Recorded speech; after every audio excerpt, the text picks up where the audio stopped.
coverage on the first punt, what went askew there? We lost contain. We had a bunch of guys there unblocked, and we missed a tackle and then lost contain. And actually, Bidet and Devin Key did a heck of a job of tracking him down in pursuit. But just a couple guys get down there a little bit out of control. Just easy fix. But he did a good job on the first punt.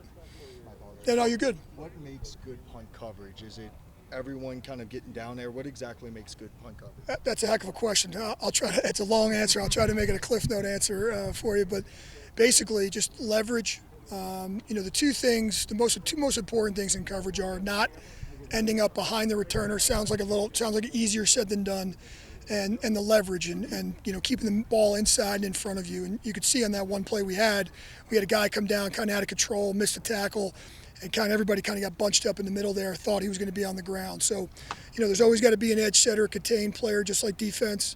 Coverage is a lot like defense, it's just a longer field. And so again, those are the two main concepts we always talk about keeping the ball inside and in front, and then obviously always have a contain on it. Yep. To see a guy like Trent Sherfield, who made his mark on special teams, get a shot on offense and excel on Saturday, what was that like for you? Not surprised. Trent's a mature veteran. Love the fact that he kind of knows his role, knows his place on the team. He's provided tremendous, veteran leadership for our younger. We have a number of younger receivers, and not just that. Even some of the younger special teams guys. He's such a great role model because you see him come out here, and he's such a well-rounded player. He takes everything that we do very, very, very, very seriously. Whether it's blocking on offense, receiving on offense, blocking on special teams, tackling, gunner reps. He's a really, he's a do-it-all player, which is one of the reasons we really loved him in free agency, is because he has shown throughout his career to be a team guy. And that's what you see on Saturday night, right? He gets a touchdown catch. He's out there on special teams.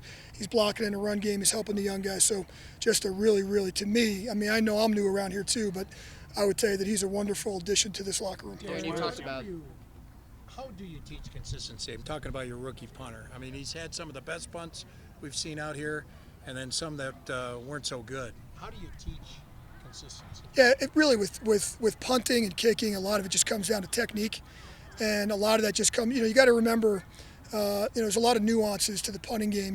Where these Australian punters, which I've had a few of, they have had different styles of punts. Punting in college is a completely different game. And so just getting that consistency down. A lot of you guys play golf. It's like getting in the tee box there, or getting on the driving range, and you hit 5 great ones, and all of a sudden you put one in the water. And so just things with punting, your drops, a lot of it just comes down to technique. The best thing about Jeremy, one of the best things I should say, is that he's a self-corrector. Kind of knows exactly what went wrong, when it went wrong. Again, I'm not going to put a whole lot of stock into Saturday night because we had 2 short fields, and the numbers can be skewed there. I really like where he's at. I'm really, really happy we have him. I think he's got a bright future. I know Sean mentioned something about Thomas Morstead. Obviously, Coach Thomas, myself at the Saints, and he was just kind of very, very complimentary of him. And so, again, I've said it before. I'll say it again. The talent's there. It's just the consistency. We got to find his happy home there. But you guys saw, like yesterday in his punt session, he had this first 5 or 6 punts where we'll take those every time. So we got to bring that to the game field. Pat Bryan spoke very highly to us yesterday about playing special teams. What is he adding to that room, and how fun is it to have him on your unit? Listen, the PB, I love the toughness he brings. He came in here with a great attitude. He came in here kind of like I mentioned about Trent Sherfield, kind of like, hey, I'm ready to do anything. I'm ready to block. I'm ready to go tackle. I'm ready to, and he kind of has like a defensive back mentality for a receiver, which I kind of like. Special teams wise, a lot of times it's hard to find those guys. He's been a really great addition too. We're going to get him out here on the field these next 2 games on special teams and get him more reps. But I kind of really like the way he's progressing. What energy does JL bring to that phase out there on coverage? JL Skinner, he's a guy. Gosh, I'm going to go back a little bit. When I was at the Saints and JL was coming out of college, I remember watching his college tape and I'm just kind of him jumping off the film and being like, wow, I think this guy's going to be a special player. So coming here, getting a chance to coach JL, it's really all that I expected. He flies around, he brings energy every day. We put him into some new positions that he didn't play in the past. He's welcomed that. He's really taken on that challenge, And I'm really excited that we got him. He's another guy that I think can really be a difference maker for us in the core part of it, you know. What do you see from Chris Abrams' drain, working gunner and also a jammer? I mean, what traits does he have that make special teams a big part of his game? Yeah, you know, since I've been here, I'm going to say he's probably been one of the most improved in what we've done. Not that he was doing anything bad, but I've seen a marked improvement from him from OTAs through minicamp, through training camp. And really, these last 2 weeks, he's really flashed some of the things we're doing and in the games as well. And in practice against the Niners, you know, he's a skill guy that can play a lot of spots. He can obviously play the gunner jammer roles. You know, in the new kickoff rules, he can be a guy that really can put him anywhere. So I really like where he's at. He's kind of like the quiet assassin. He's kind of like flies under the radar a little bit, and then all of a sudden he jumps out and makes these flash plays. Not a guy that talks a lot, more of a guy that leads by example. I really like the way he's working right now. Riz, how much value do you get, or more value in games for special team units, because you can't mimic those, you know, situations no matter how much you want to in practice, because you're never going to really be live? Yeah, no question. I mean, you look at like field goal block, you're never going to do that live in a game, right? So having those field goal reps the other day were really big for us. Even kickoff, kick return, you're never going to get really guys to the ground. And so, you know, we'll practice against the Cardinals again tomorrow. That work will be good too. The work against the Niners was good, but even still, until you get into the actual games, special teams is something you're never going to really go live. You can try to simulate as much as you can. So it's a great point. I'm not so sure that the preseason games aren't the most important for the special teams coach, because, you know, you kind of get the full finished product, and you kind of go out there and you still got to get guys on the ground. You got to tackle and find out what guys can do. So these next two evaluations will be big for us because, as you guys know, we still got a lot of position battles going on, so they'll be really good. You didn't use Mims in last Saturday's game. Case, if you know what he can do, you want to look at other guys. Will he see any preseason action? What's the deal with him? Yeah, listen, I think it's probably all the above. You know, I think Marvin's a proven returner in this league. Really not much more that he can do to show. You know, we're trying to find out if we have any depth there at the returner spot, so throwing some other guys out there to see, you know, if we have some depth. I think the depth in returner is going to be one of those under-the-radar topics this year because of the new kickoff rules. There's going to be a lot more returns. We've mentioned this before. The guy that's back there with Mims is going to be a big deal, whoever ends up winning that job. And so kind of know where Marvin's at.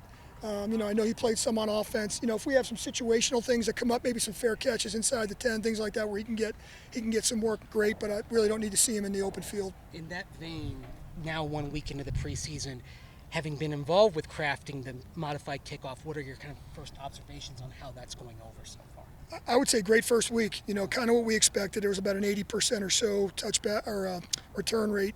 You know, there was a touchdown. You know, the Patriots' first play of the year was a touchdown. You saw the first play in the Hall of Fame game was a turnover. So there's some excitement. You know, I think for the first time in a long time, maybe since we were all kids, or at least you that are my age were kids, you know, we're not going to take a bathroom break and take a snack break when this kickoff comes out there. It's not going to be a touchback. So it's going to be a must-see play. There's going to be a lot of game-changing plays. I really like where it's at. And so, you know, I think we've done a really good job. All the coaches across the league are kind of, you know, modifying that play and getting it back into the game. So I think what you saw this week in preseason 1 is going to be a lot what you see. Now, you'll see different players doing it, maybe across the league, but I think statistically and the way the play was modified, you kind of saw what it's going to look like. Riz, how challenging? Last question, Brandon? Yeah, how challenging is it with not knowing who all's going to, I mean, you know who's up, but then guys get pulled from the game and having to just adjust in preseason games more than regular season games. And guys you might like, you know, influencing the 53, but they don't necessarily have a shot because they can't contribute. Yeah, well, that's another long answer. I'll try to shorten that one up. Listen, if you ask the 32 special teams coordinators the worst 3 days of the year, they're going to tell you the 3 preseason games.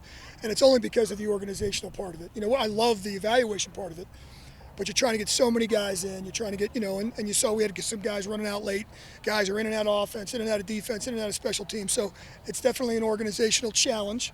We'll put it at that. But I love the fact that at the end of the game, we have this many players that we can evaluate, this many plays. And you know, we chart that during the game. We want to make sure we're not overdoing anybody or under, you know, the same thing. And so, but it's definitely, like you said before, the evaluation process is really important. I think if you look at our team, there's going to be players that you kind of know what they are.